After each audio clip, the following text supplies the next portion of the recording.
Welcome to the Get Real Podcast, your high-octane boost of full-on reality therapy for personal, business, and investing success with your host, Ron Phillips, because somebody's got to tell it like it is. Hey, everybody, welcome back to the Get Real Podcast. Ron Phillips here. I know I've said this before, but for some reason, I feel like today it bears repeating.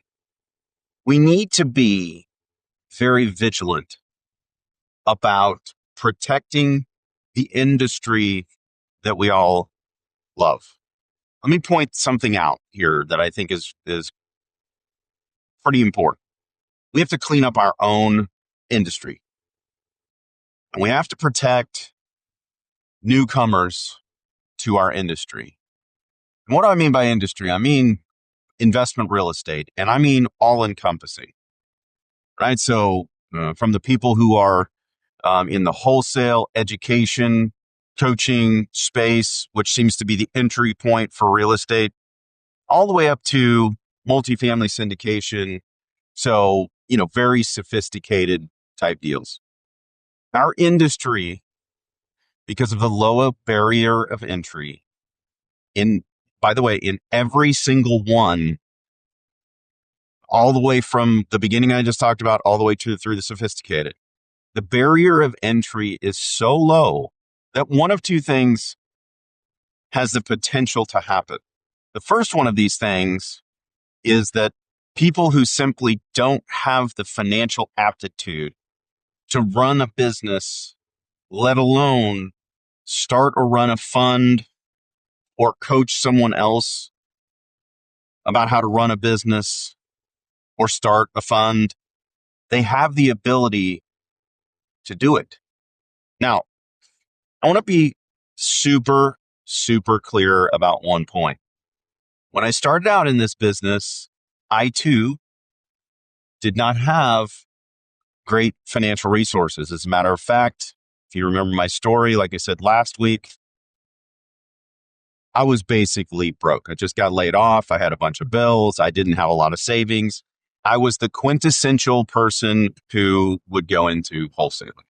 Not everybody who goes into wholesaling with the same mentality that I did. And I'm not saying that I'm without fault, but I am saying that there are people who don't care about other people. They only care about making money. You and I know these people. We've probably met, been in business with, done deals with, in some way been affiliated with people who've done deals with these type of people. Inside and outside of real estate, they exist everywhere. Real estate, however, just seems to attract a lot of them for whatever reason. And so we must be vigilant. Because where there's a low barrier of entry, and for whatever reason, douchebags are attracted to this industry, we have to be vigilant and to be careful. Number one, we have to be vigilant with our own money. We have to be vigilant for other people as well, I think.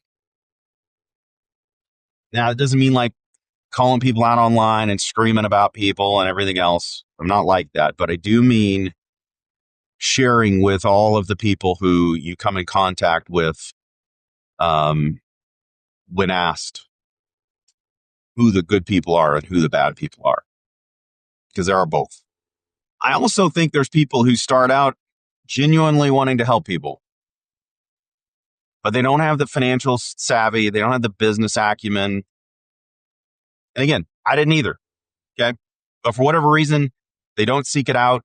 And when they get into trouble, instead of just raising their hand and saying, hey, everybody, I'm in trouble. Could you help me out? Instead of doing that, they let their ego take over and they double down, they triple down. They're like gamblers. They keep pushing all their chips into the middle of the table. The problem is all those chips aren't their chips. They're other people's chips.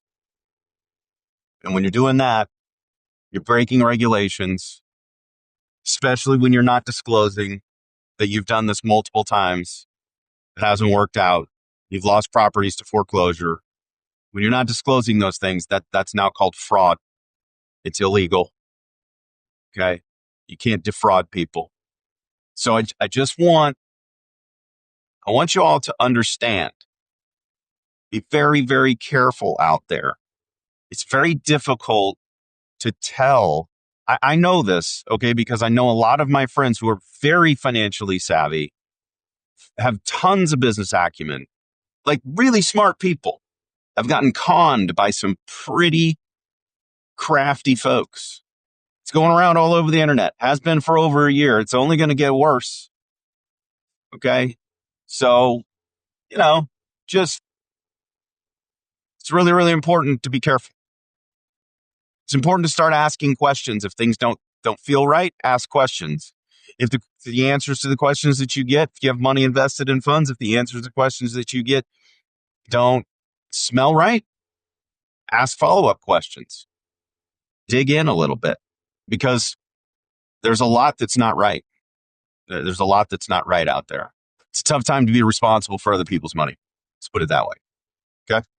Now, if you're listening to this, not sure how many syndicators I have listened to my podcast, not really made for folks who run syndications, but if you are a syndicator and you're listening to this and you find yourself in the not so unique position of having some properties that are not performing and you don't know what to do, let me tell you a few things that you most definitely should do. Number one, just tell your investors what the hell is going on. Okay. It's not that complicated. People probably aren't going to be super thrilled about it, but I can promise you one thing. They're not going to be more thrilled that you lied to them for a long time, raised money from other people, pulled money from one project to put on another project, did all kinds of illegal things just so that you didn't have to tell them that their property they invested in isn't going well. I could promise you that that's true. Now, they're not going to be happy. Nobody's happy when things don't go well. But they'll be less happy, I promise you, if you lie to them. Okay? And by the way, omission is still lying. So if you are a syndicator, you find yourself in the not so unique position these days of having, properties that for whatever reason expenses went up, loans didn't act in your favor, interest rates, everything. Just be honest. Just be honest. Okay? For sure.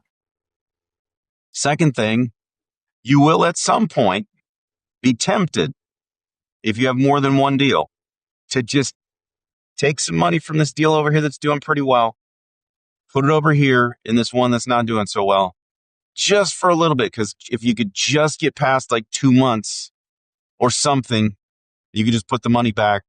Nobody's going to know. Everything's going to be okay. Let me make you another promise. When you feel the urge to do that, that urge is not a good one.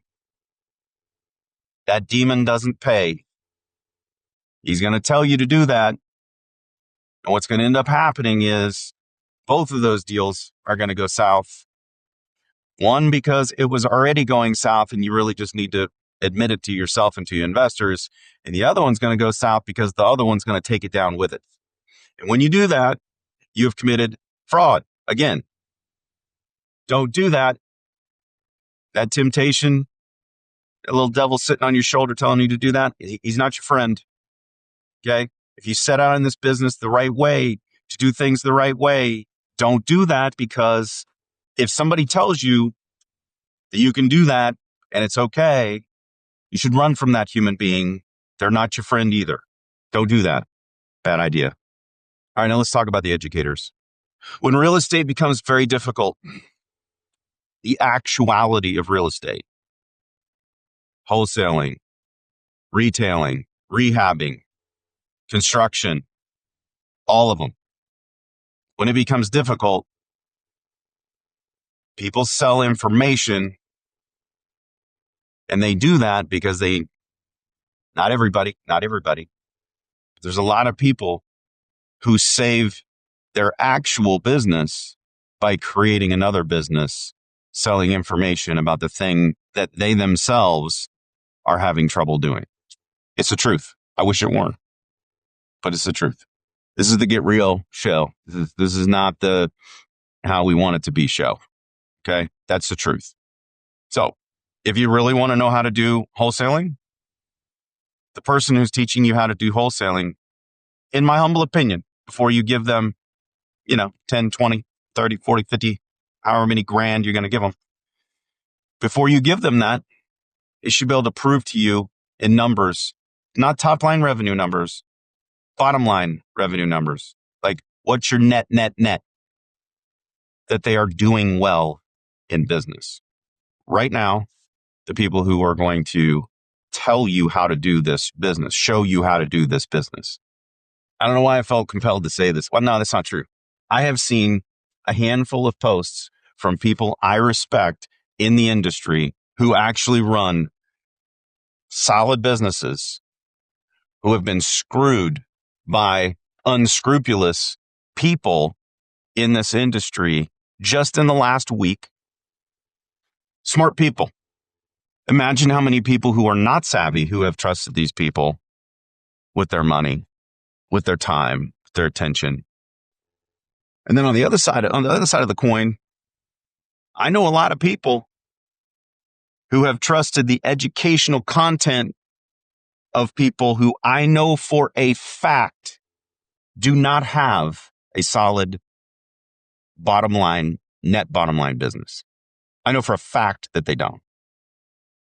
And they're teaching people how to do it. Be careful out there, people. Now, don't let this video stop you from doing something. What I'm saying is that when you decide to do something, just take a minute longer, ask a few additional questions, do it the right way from the beginning.